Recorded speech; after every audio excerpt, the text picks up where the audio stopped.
Thank you. Hi, everyone. My name is Christine Ramsden. I am a research faculty at Rutgers, New Jersey Medical School.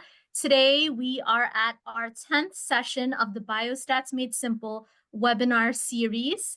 Just a little disclosure, the goal was to end it at this season, but Lynn and Lane said that, these have been helpful to people. So if we want to do these spontaneously or create another season in the future, that's also an open opportunity there for, to have some of this continue. So just want to let you know that's a possibility of that happening. But for now, this is the 10th and final session of this season, I will put it. So today is a very special session because we have two honorable guests. We have Dr. Mark Misick, who is the editor-in-chief of the Journal of Medical Toxicology, as well as the associate editor for one of EM's flagship journals, the Academic Emergency Medicine. And he's been doing that since 2004, and he served as an editor-in-chief for Journal of Medical Toxicology for several years. In addition to that, Dr. Mike Sick's background, he completed residency at Boston City Hospital and Boston Medical Center. He did his fellowship in MedTox at Cook County Hospital and Toxicon Consortium, and he has been a faculty at Northwestern, Boston Medical Center, and he's currently at Cook County Hospital. So we are very excited to hear a lot about what Dr. Misick has to say and his years of experience about, a lot of the things that cause, journal submissions to get rejected in terms of the statistical part of the manuscript, or, even pearls and pitfalls on how to kind of frame that and kind of how to present it. So that's going to be very exciting. In addition to that, we have all to be Dr. Jonathan Powell. Jonathan, we wish you the best on your dissertation. We're really excited to have you here. Dr. Jonathan Powell is an emergency medical services researcher and epidemiologist at Imitrend. Prior to joining Imitrend, he worked as a rural paramedic, educational program director, and research fellow at the National Registry of EMTs. His areas of research include clinical care delivery, workforce dynamics, and research methodology. In particular to this webinar, he offers excellent expertise as well as he is a stats editor for one of EM's flagship journals, again, the American Journal of Emergency Medicine. In addition to that, he also serves as a methods reviewer for JSUP Open and pre-hospital ED, that specific journal. And just a little bit about me and how my expertise is relevant to this panel. As most of you know that have attended before, my primary research interests are in substance use and addiction, and I help and advise on most of my department's research efforts, especially in the stats area.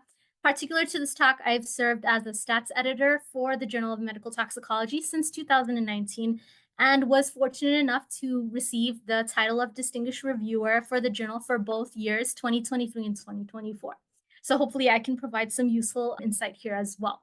So I'm very excited about this webinar. Thank you all for being here. And I think I just want to say that, seeing our growing crowd, if you do have questions, please put them in the chat and I'll kind of try to help moderate based on how the conversation's going, but your questions will get answered. I think it's time for us to start. So it's going to be kind of conversational. So I'll start with the question and we're going to kind of see where the question takes us, because there's just so many different statistical concepts we can delve into, and we only have a little bit amount of time. So we're going to start with keeping it overarching, and me and Jonathan are going to tackle some of the more nitty-gritty stats, things that we think you should focus on as the webinar goes on.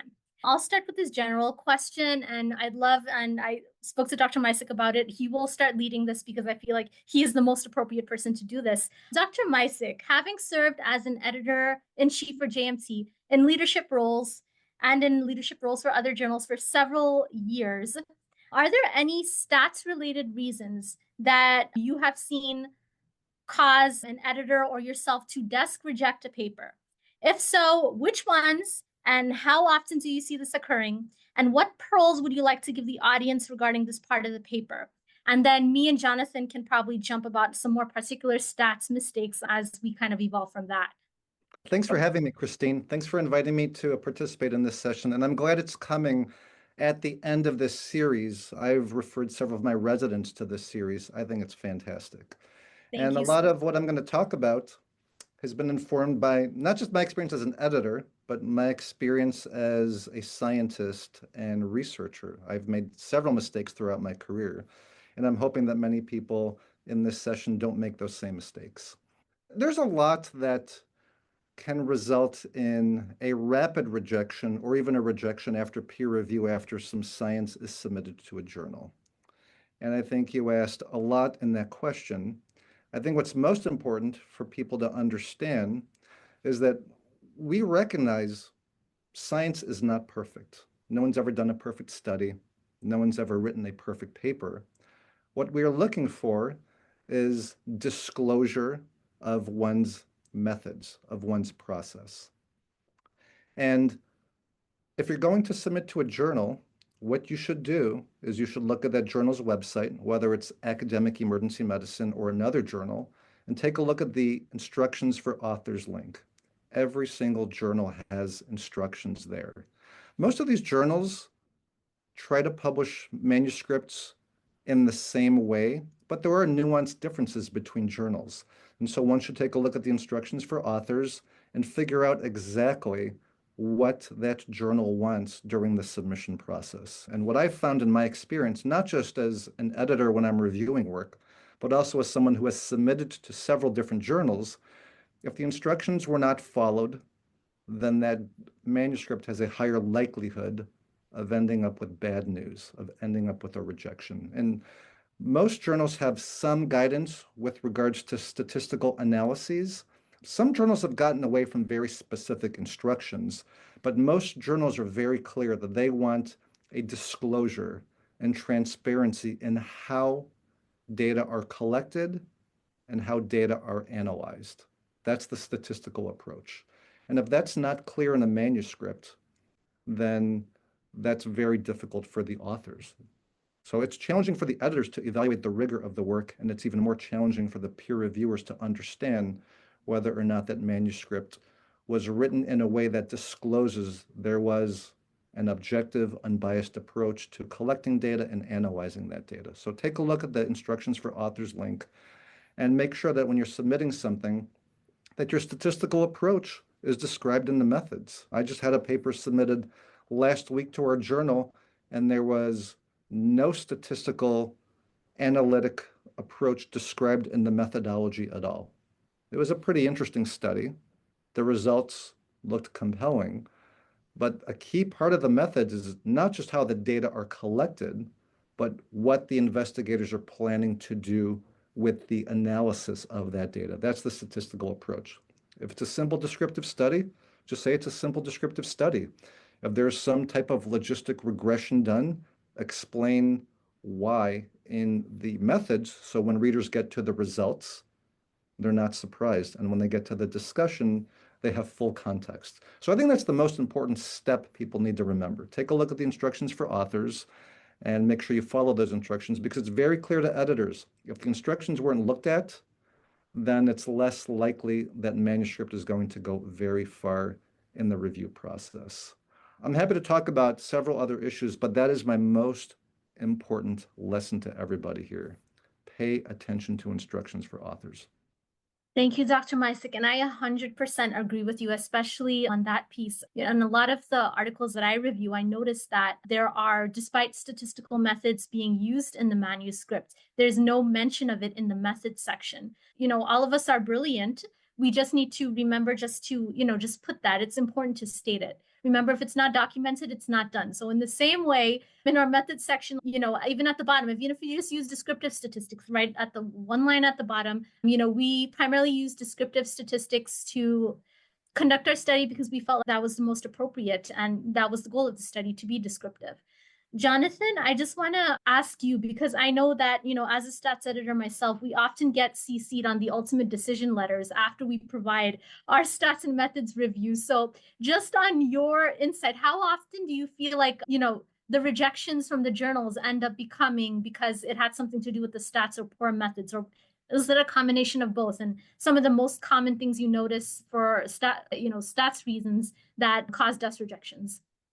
First off, I would, echo Dr. Mysek, looking up those author instructions and figuring out, just the lay of the land with which you're submitting is such an important step, because it really communicates to those reviewers, to those editors, that you've put the time in to actually invest into putting it into their format, into how they expect to see it. And then you're really placing it directly in front of them like a menu. Like when you read a menu, you kind of know what you're going to be looking at. You're going to be looking at your starters, your main dishes, and your desserts. Methods paper kind of stays similar to that. And so not only should you make sure to have a good understanding of those guide for authors, but also making sure that you've looked at the aims, the scope of the journal, looked at previous work in that journal, and seen kind of how your work kind of shapes up in that area. If you notice that this specific journal has a number of method sections which are very detailed in the measurements and very detailed talk about every little piece of those measurements, then it's likely that if you're going to submit to that journal, then that's the same kind of bar that you're going to have to clear as well. In terms of main reasons for, things being desk rejected or something of that sort, I would say it's leaning past what you did and making discussion points and pushing past your actual results and implying that you have causality when you really don't, implying that there are these connections that really aren't there when you look at your methods, because again, you are starting to sometimes lose credibility if you have not spent the time to think about your methods, think about your study design, and how that's going to contribute to those results and to the discussion that you ultimately make. So I would consider the desk rejection almost a package of sorts, like it's the entire package that comes from the author to the editor before it even gets out for that peer review. And if you don't clear that initial bar that shows that you are putting the time in and putting the investment in to make sure that you are meeting the bar for that journal, then it can sometimes lead to an immediate rejection. Whereas if you're showing that you are working within that journal scope, showing that you're working to make something that is going to, show a clear, applicable scientific method, then a lot of times editors and stats reviewers are going to work with you and talk to you about what could be done to improve this paper, as opposed to you possibly not having that chance. Can I say something about what Jonathan said? Because Jonathan, that was great. I totally agree with you regarding looking at the target journal's published papers, because those are successful examples of what the journal thought met their standard. And sometimes the instructions for authors aren't entirely clear regarding exactly what is needed regarding the statistical methods disclosure, or how the analysis needs to be done, or how tables need to be formatted. And if it's not clear, just go and take a look at some recent papers in that journal and use those examples. That I cannot overstate how important that is. Again, authors don't know what's been rejected, but they will know what has been successfully accepted and published. And that is such an important lesson. Thanks for sharing that. Thank you both so much. Next, I want to ask a little bit about a very important topic that, even as an EM researcher, I see a lot of people struggle with. What are your perceptions of how the submissions handle sample size? Right? So what are red flags for you, and what would cause, what is an acceptable presentation of a sample size calculation? What is, how often do you think you would let a paper pass without a sample size calculation, say that this was just a retrospective review of, a select amount of charts? What are your perceptions of that? And how do you view that differently per paper? What papers do you look for sample size calculations for? And what do you not? And how heavily do you weight that in your review? So that's a great question. And sample size is something that some people are afraid of because they don't fully understand it and they don't understand the context. So my basic rule is if numbers are being used and there's any inferential analyses used with those numbers, then some kind of sample size, some kind of power calculation, something needs to be done to justify those analytic steps, those analytic gymnastics that you're subjecting those numbers to. Now, people also need to understand the study design and methods. I just came from Journal Club with our residents here, and I've gone to a lot of different journal clubs, and one of the most common criticisms I hear in emergency medicine journal clubs is the sample size could have been bigger. Now, again, this depends on the type of study. There are certain trials that require a much larger sample size depending on the outcome. But we're dealing with a lot of mixed method studies now in emergency medicine, where they're doing thematic analysis and thematic saturation, and all you need are 16 participants in order to justify the analysis. So I think that's what's important. If you're not sure about sample size, another important step is to recruit a statistician during the planning of the study. Far too often in my experience, and I've done this for a few years now, when I see a manuscript submitted to our journal, I can tell if a statistician was recruited at the very beginning during planning, or if a statistician was recruited after all the data were collected and the statistician is trying to figure something out, something that is statistically significant that the authors are hoping to publish. And sometimes when you submit something to a journal and a statistician wasn't used, but the journal has questions for the authors in the decision letter. For instance, the editors and peer reviewers think the study topic is important and they think it might be publishable, but they have lots of questions about the statistical analyses. The authors might recognize and realize, oh my goodness, we should have used a statistician. So then they take their pile of data, they find a statistician, and they ask their statistician to make something of it. And that's not efficient. That doesn't mean those studies won't get published. They may, but they might get published in lower tier journals or journals that have less of an impact on clinicians and policymakers. I'm recommending to everybody here, when you're planning a study, ask for stats help at the very beginning, because study design is what defines how you use your stats. It shouldn't go the other way around. Absolutely, I completely agree. And I think sample size calculations are very important for especially comparative studies. If you're trying to do a randomized control trial or you're trying to compare two groups or compare an effect, like power analyses were designed specifically for that purpose. So involving a statistician is definitely important, as Dr. Mysick said, at a very early stage. We've seen papers where people do post hoc power analyses, and again, it's the paper will probably get published, but as we've seen, but it's generally not recommended. And if you're trying to do a really good study, it's important to design it properly from the very beginning. Just so others know, there are also sample size calculations for descriptive studies. Now, one may say that it's difficult because if you're looking at a particular condition, and you're trying to collect pilot data, and you might not have the bandwidth to review a lot of charts, or it may not be necessary to review a lot of charts. But even when doing so, it's important to justify in your paper that, hey, we just did a pilot study and we're going to use this pilot data to design a larger study. But it's very important to mention that, or mention why a sample size calculation wasn't done, because usually just saying that is better than not saying anything at all. And Jonathan, I don't know if you have anything to add to that or any valuable insights. Please go ahead. Yeah, no. First, I'll echo both of you. One, as an epidemiologist, it feels self-serving to say study design is important, but study design is incredibly important. And, that's the area where you're going to, from the beginning, start designing how you're going to flow through this important science in order to reduce all the bias that's coming at you from every other direction. And one of those things is, if it's applicable, to use a sample size calculation, right? When I think about sample size, I think about confidence. And when I think about confidence, I think about generalizability, right? So I want to have the appropriate recruitment in my study so that whenever I go to make my conclusions, whenever I go to talk about those pieces, it fits within the overall study design, the exclusion of bias. So I know that the number I'm using is really the number that I think I'm using. And then making sure that, like, to echo Dr. Mysick, if you are trying to generalize within a single hospital system, you might not need the significant numbers that you might need to look for a national comparison, right? So a lot of times your study design almost informs your sample size, which then helps inform your confidence that you then bring all back and try to apply to a certain population in your discussion.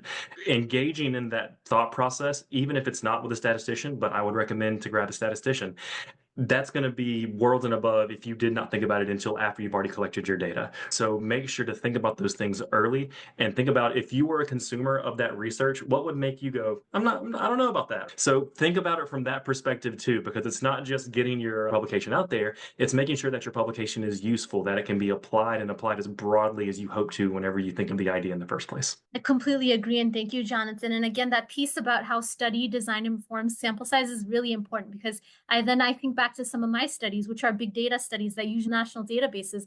If you're just looking for a phenomenon and how it occurs, et cetera, over time, you're more prompted to use 12,000 cases than just do descriptive sample size calculation, because that 12,000 might provide you a lot of valuable data that you don't want to lose. And at the same time, the important thing is that not trying to have a too large sample size when you're trying to conduct a comparative study, because you may end up finding statistical significance where one does not exist. Just keeping all those laws of stats in the back of your head are really important too. And when do they apply and when do they not apply? I think the next question I want to move to, are there any key components when you look at the manuscript in general, and then your eyeball goes gloss directly over the stats section? Are there any specific things that you are looking for? And if so, what gives it an immediate pass versus an immediate fail, in your perspective? And I guess to give Dr. Mysick a break, because we've always had Dr. Mysick first. Jonathan, if you want to handle that one first. Yeah, sure. I'd be happy to. Whenever I'm looking at a method section or specifically in an analysis section, I look at it in terms of a replicability thought process, right? As the journal reviewer, I want to get enough information about your methods that someone could take that section and repeat it cold and know exactly what it is that they're doing and be able to not necessarily confirm your results, but even build on your results or look into areas of your results that might not have been as fleshed out as they could have been. And so in that case, a lot of things that I see are one in terms of measurements. If you're going to be using a variable in a logistic regression or an analysis of any kind, I want to know how you put that variable together. I want to know if you've made assumptions, if you've bend data, if you're using a continuous. There are all these decisions that if you decide to bend that continuous variable, you're destroying data in a little bit of a way, right? And you're removing some of that nuance in order to maybe not deal with the statistical issues of having continuous variables in logistic regression analyses, right? So as you're making those assumptions and as you're making those trade-offs, those are things that the journal editors are going to want to see because they're going to need to know that nuance to have an idea of informing the overall analysis based off the tools that you use to put into it. And then when it gets to the analysis itself, a lot of times we see the glossing over of assumptions, right? We see the choice of a parametric test over a non-parametric test, but there's nothing there showing me how you met those assumptions of that parametric test, right? And so when you talk about your confidence intervals or a p-value, if you want to go in that direction, I don't necessarily know what a lot of those things mean if the basis for those numbers are wildly skewed, don't have good fit statistics. I don't know how you dealt with missing data or any of those pieces. In that process, I would take that external view of my method section and think to myself, if I was coming in this cold, would I have enough information to replicate this study? And a lot of times it's those same pieces about the analyses, the assumptions, and how you put those measures together that pop up in most of the reviews that I'm a part of. Yes, Jonathan, thank you so much. That was so very well put and well thought out, put together. I just absolutely, completely 100% agree with you. To me, unless the study is completely descriptive and all you have to say is that, this is, a descriptive study, so we only use descriptive statistics such as proportions, means, so on and so forth.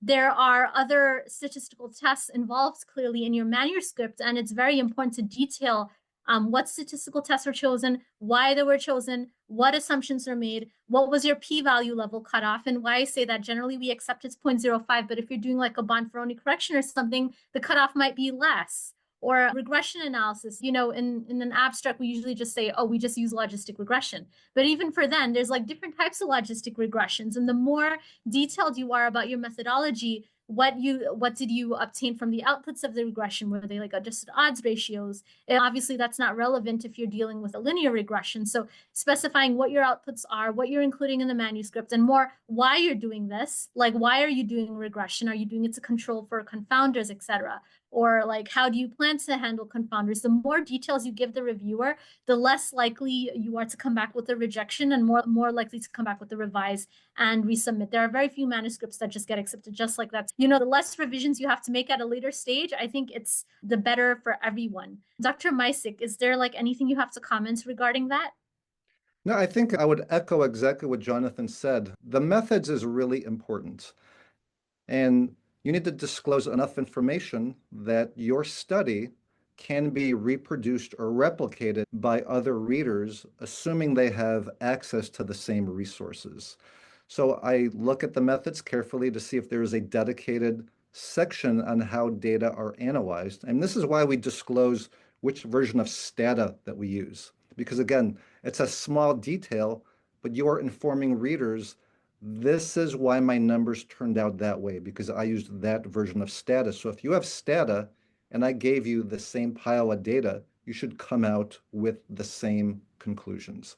So I often look at the methods and I look at the limitations because research isn't perfect and there are some resource-challenged institutions or situations. I think COVID was a big one. I want to use COVID as an example.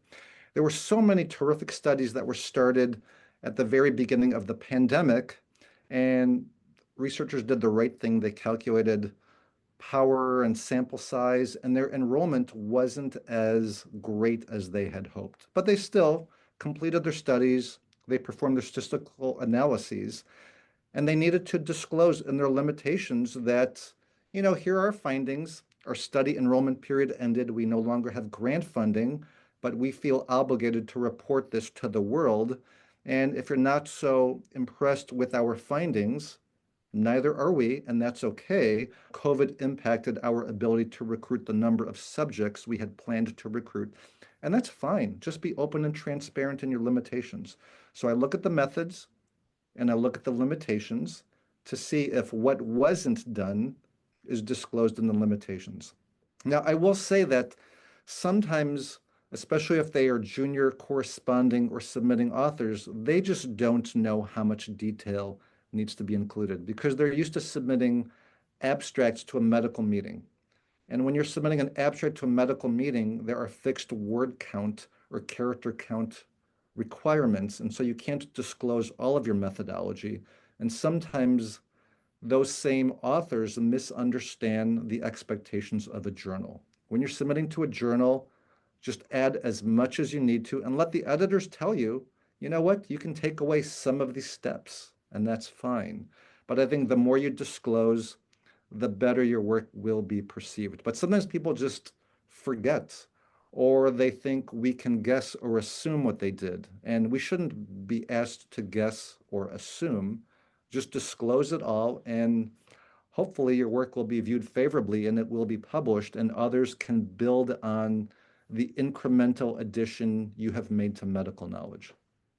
Absolutely. Thank you so much, Dr. Mysick. At this time, I wanted me and Jonathan to take, and Dr. Mysick, I'll definitely give you some time to say if you have anything to say about this too, a little bit of time just to, based on our experience, talk about some of the common stats mistakes that are made. Like what are some of the comments that you feel like you're consistently writing in your critique of a manuscript, and maybe briefly how to address those. And I'll take notes as you talk and like chime in as well as to, I'll speak after you as to some of the ones that I've found that you haven't mentioned, and also help you try to talk about how to address some of those things that we both mentioned. Kind of what I want to focus on here is the leaning over the analytical skis and losing your balance. And I see that happening a lot when it comes to the introduction of causal methodology and trying to make that claim that X influences or causes Y, as opposed to X is associated with Y or Z in those types of pieces. A lot of times you'll see things like directed isocyclic graphs used in papers to try to describe that exposure outcome relationship. You'll see a lot of regressions used where they talk about confounders to account for those things in the relationship. And my caution would be to not lean into those pieces if you don't have the statistical help to really dig into them, because using a DAG to help guide your selection of covariables, if you don't have sufficient literature in your area to describe those relationships, making that DAG is going to be very difficult. And then trying to determine what to include in your regression model versus what not to include in your regression model using a DAG is all about closing back doors, and it's some advanced levels of epidemiology. And a lot of times authors would be better served leaning back on saying that these are the things that we believe are a part of this relationship, and we're going to use these a priori as authors to examine this relationship, because we don't necessarily know all these individual intricacies of that relationship. That's why we're doing this work. And then you couch those thought processes within, I believe that this is associated with the outcome. There are other areas that could influence this that my study design doesn't necessarily address. And so it's not leaning past your study design to try to assume causality when you're really testing for associations and looking for that correlation. Causal methodology is complicated. Causal methodology can require a lot of advanced statistics. And if you want to venture in that area, that's exciting. It's an exciting area to be in. But I would absolutely encourage you to engage with a statistician, engage with an epidemiologist in order to shore up some of those weaknesses that a reviewer might jump on because it's something that they do day in and day out. It's a lot of making sure that you have the right mentorship and making sure that you are thinking about those pieces as opposed to just writing that X causes Y, whenever it might be more true to say that it's associated with Y. Fantastic. That was so important, and thank you. And again, a lot of this comes down to also how you state it, right? Because sometimes maybe the stats may be done correctly, but then the way you interpret it is like, instead of saying this caused this, you have to say this is associated with this armor. There may be an association. So again, a lot of language is very important in how you get your point across. In terms of some of the things that I have noticed, I feel a lot of the times I notice that, a lot of basic stats are used, which is great because, as we've done a previous webinar and we have shown that, more complicated stats are not necessary sometimes to get your point across. Sometimes even the basic ones are enough. So if you're doing a really basic study, you just want to make sure you get those stats correctly. One of my major things that I want to bring up that I find is that a lot of times, people use statistical tests, like some of the basic statistical tests, but they don't understand which is the correct one to use. And the reason why is, this whole concept, which we've discussed in the previous webinars, is about data normality, right? So if we're doing basic statistical comparisons or even reporting of means versus medians, we want to make sure that we are testing the data distributions. If there's multiple, then all of them have to be tested for data normality. And the key to that is the Shapiro-Wilks test, which we talk in the other webinar, or the Kolmogorov-Smirnov test. But determining your data normality is very important. Even that sentence in the methods section, gives the reviewer confidence that, you tested and you knew what approach you were taking versus just reporting the means or reporting the medians in the results section and not stating that you checked for data normality. Otherwise, it leaves the reviewer to question then, did they just put that because they weren't sure? Or did they actually test for it? So making that statement about testing for data normality, and that's how, your decision to utilize a specific test was made, is very important.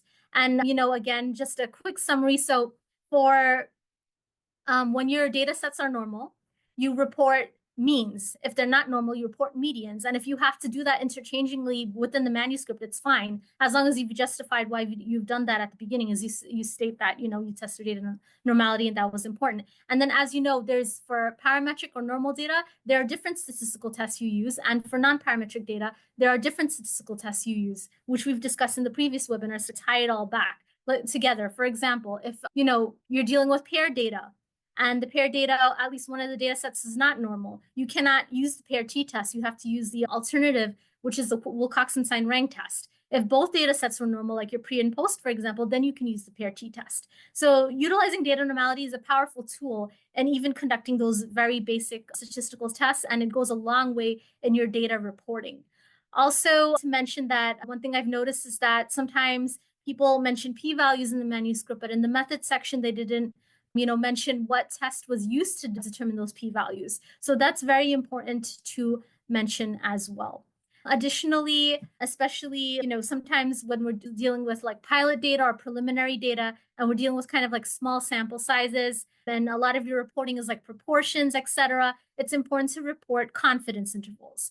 And the reason why is because you're not dealing with the entire population, and the confidence interval just gives the reviewer an idea or the reader an idea to say, hey, that if I were to, conduct the study on the entire population, I anticipate that the true value would be between X and Y.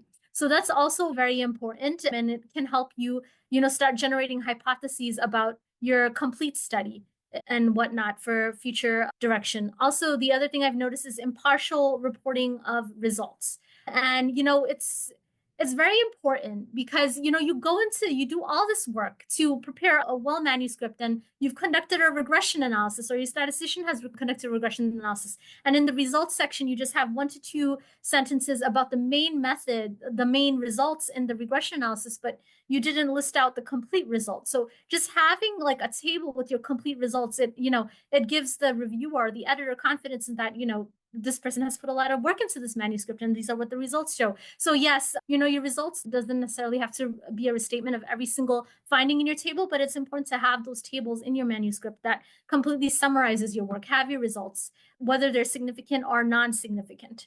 Other things, when you're doing chart review, data abstraction, please mention, if you have multiple abstractors, how did you assess reliability between those abstractors? Did you have, an inter-rater reliability calculation? That's very important to report in the manuscript, and also important to do prior to completing, data abstraction and the manuscript. Otherwise, you run into the situation that, you just think you're confident that everyone's pulling the same thing, but it's not necessarily true. That's very important. And I think the other thing is multiple comparisons.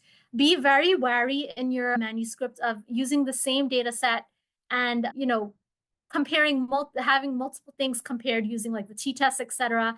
And because you're increasing your risk of error. So it's very important to somehow figure out how you will deal with those multiple comparisons, whether you're doing a Bonferroni correction or you're going to do a regression analysis to adjust for some of those. That's also very important, as well as adjusting for confounders, whether you're going to do regression or not. It's important to make mention and also do that. Obviously, we live in a world where we can't adjust for every single confounder. And if you can't, the limitation section becomes very important. I don't know if Jonathan or Dr. Meisick, you have anything to say about p-values or anything additional to add based on what I said.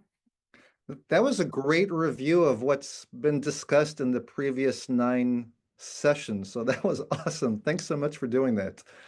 I think the two of us will have a lot to say about p-values. I think so. P-values are a familiar tool and statistical concept for most junior researchers, but I think they misapply it when it comes to submitting their manuscripts in so many cases. I see so many submissions where there's just a p-value listed and there's no effect size. A p-value doesn't tell you much other than the fact that whatever was observed was due to chance alone, and that's it. So I think people need to understand that the p-value deserves more information. It deserves context. Another problem I see with p-values, and I'm just going to limit it to 2, is when someone does their analyses and the p-value is not less than 0.05, it ends up being 0.06 or 0.07 or whatever. And what they'll do is they will write in the manuscript that there was a trend towards or trend whatever, and that is not what a p-value tells us. That, to me, is a red flag that a statistician was not used, or those who are submitting this manuscript don't understand basic statistical methodology. Those two drive me nuts. And then finally, people often confuse statistical significance with clinical significance. Some very elegant statistical analyses can be done to show significance, but at the end of the day, is it clinically meaningful? Is it significant? That's to be debated. So I do appreciate how you said, Christine, that sometimes a study deserves simple analyses, and that is sufficient depending on what the question is and what the design supports. Thank you so much, Dr. Meisick. Jonathan, you have any comments, thoughts? Yeah, I'll piggyback on the p-value comment. There are very rare exceptions, but there are not very many times whenever I would not have pause at seeing a naked p-value without some measure of effect size or some idea of the context of that p-value. I think the discussion about clinical versus meaningful significance is absolutely important. In EMS data, we have the National EMS Information System, which has the most recent one, I believe, 55 million activations, individual rows, and you can imagine a prevalence of 4.4 to 4.5 is absolutely, statistically significant in that data set. But if you talk to a medical director in charge of an ambulance agency, maybe not. Having that context to what the p-values actually mean are important. And I won't take, 5 minutes to sit here and talk about what exactly a p-value is. I think Dr. Meisick did a really good job. But one thing that I did whenever I was wrapping my mind around this was just look up the best ways to interpret p-values and think about the way to think about p-values. And I'll do a shameless plug for YouTube. If you search p-values and puppies, there's about a 4-minute video with a previous executive from Google who talks about p-values in terms of puppies and trash cans.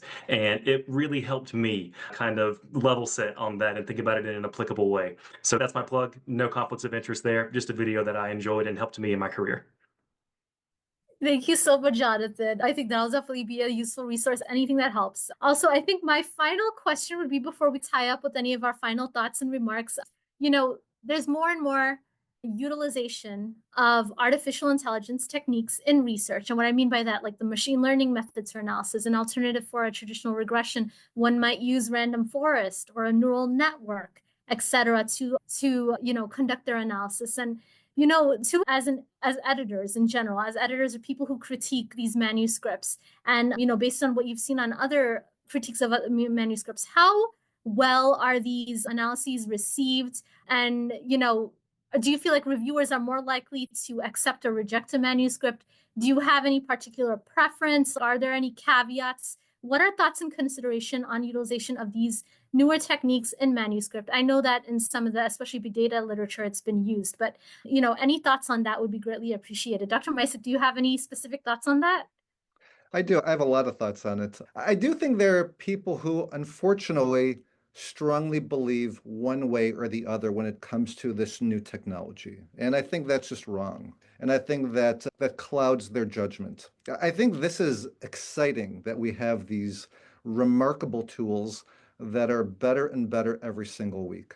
I think people need to be careful when use of those tools is not disclosed. Again, it should be disclosed in the methods. It can be disclosed in the limitations. Some journals are asking for explicit disclosure of those tools, and some of them do some remarkable work and allow us to answer questions better. And I'm looking forward to years from now when those tools are going to be even more powerful. I think what's important to do is we just need to understand the limitations of some of these tools, and we just need to be careful. The problem with any of this AI technology is those AI tools are not responsible to anybody. So if one is going to serve as an author on a manuscript, one is announcing to the world they are accountable for that work and they are taking responsibility for the success of that work, or if people discover problems later on down the line. And there is no AI technology that can be held responsible or accountable to anybody. So this is the issue people need to recognize with some of this AI technology. I think it's pretty cool, and I think we need to be careful and use it appropriately when it is indicated. I 100% agree with you, Dr. Misek. And it's very important when utilizing such techniques in your manuscript, it's important to define in your method section how you use them, what assumptions you made, because remember, your readership is just not your reviewers. When that manuscript gets published, there are going to be millions of people across the globe reading the manuscripts, and they'll just look at it. And, not everyone's a data scientist. They won't understand. Readability and understanding is important for citability, because maybe people are going to be less likely to cite your manuscript if they don't have confidence in your findings, or if they don't have confidence that you like completely understood or completely, wrote everything the way you were supposed to. Again, it's really necessary to be fully open. And this is just a general comment, not just about these AI techniques. The more open you are and the more the details you give, it shows your confidence in the matter. It increases your confidence in the matter.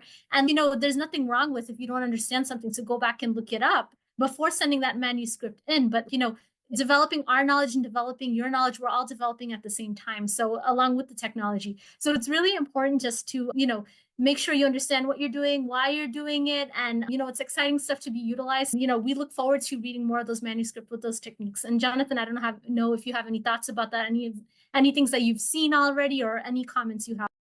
Yeah, so I'll try to take like a pure methods view of this question. And I'll say that machine learning algorithms, AI, the use of those in these areas, it's another tool. It's another tool, just like a t-test is a tool, just like regression is a tool. And all of those pieces come with assumptions. And as we talked about before, being clear with those assumptions and being clear that you looked for those things would bring a lot of confidence into the use of these newer tools. And usually when you have something that's been established, you might be able to gloss over some details. You might still need to talk about your fit statistics or what have you, but you might not have a giant focus on it. With some AI tools that may not have been used in the emergency medicine or EMS realm, you might have a little bit of a higher bar to clear with that journal to discuss how this is appropriate and why you're using this in lieu of other tools. And then Lastly, I'll also say that on the regression side, I've used some machine learning algorithms to determine predictors and not whenever we have lower sample size and it's a little bit more of a nuanced application than using like an a priori analysis or anything of that sort. But I'll say sensitivity analyses, looking at things using different types of methods, having those things in your back pocket when you go to review are not a bad way to go. If you have used, Lasso to determine what type of characteristics you want to keep in your model, then maybe consider doing some regular selection that you would have done in more normal or less AI-driven circumstances to think about how these might interplay and what might be changing between the application of the method of your frequentist to your AI, your machine learning algorithms. And then to get even further in the weeds just a little bit, forgive me, if you're using these newer types of applications, then talking about the individual modeling aspects, showing your AICs, your BICs for all the selections that you made and being very transparent with how you arrived at what your best model or your reported model is, just gives more information, just gives more confidence to the reviewer and to the eventual consumer that you really put the due diligence in.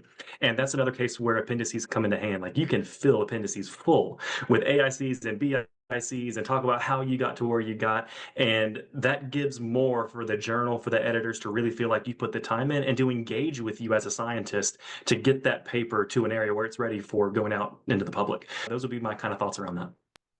Fantastic. Thank you, Jonathan. And as you know, all of this seems a lot of intimidating and the world is going really fast with all the AI technologies and AI techniques. We're going to see this more and more in literature, I'm sure. And as you see from our conversation, the basic concept is it's very simple, right? No matter what technique you're using, just break it down to your knowledge. There are like some statistical techniques that I haven't used. We're data scientists, but we don't always use every single technique every single time. So it involves some background research. Do not be scared to utilize your statistician.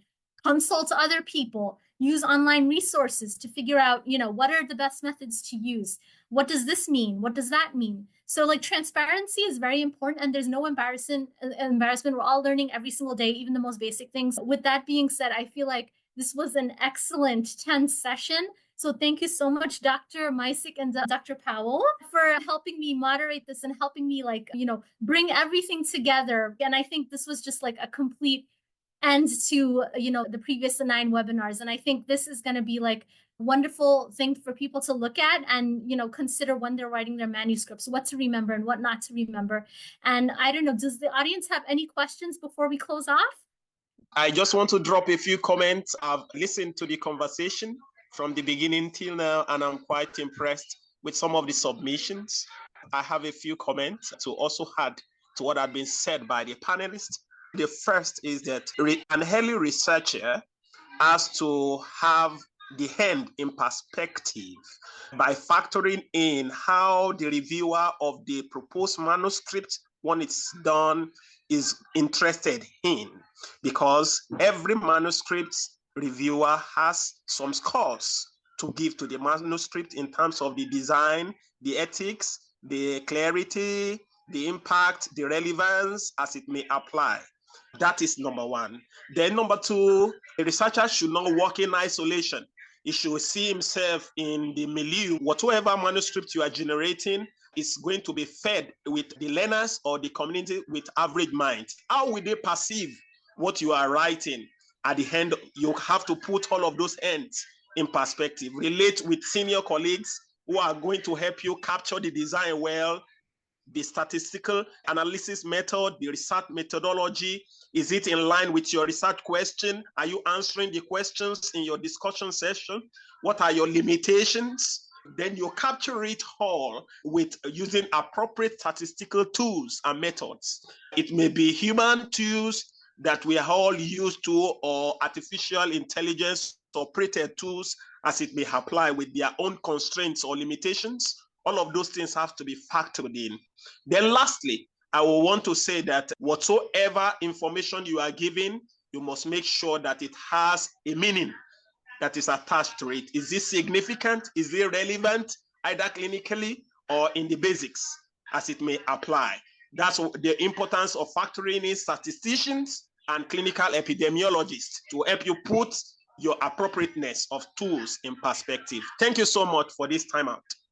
Thank you so much, Emmanuel. We really appreciate that. Was an excellent summary and very powerful take-home points. So thank you so much and for your time and for for listening to us. So again, thank you so much, Dr. Powell and Dr. Mysick, for your presence today and all your useful feedback. Do you guys have anything else to say before we close off, or you think we're good?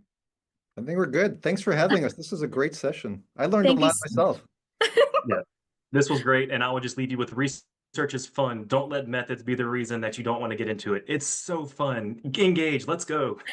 Thank you guys so much. I encourage you to watch all the webinars and hope to see you guys for another webinar next time. Thank you all and have a wonderful rest of your day. Bye, y'all. Thank you all. Bye. Thank you all.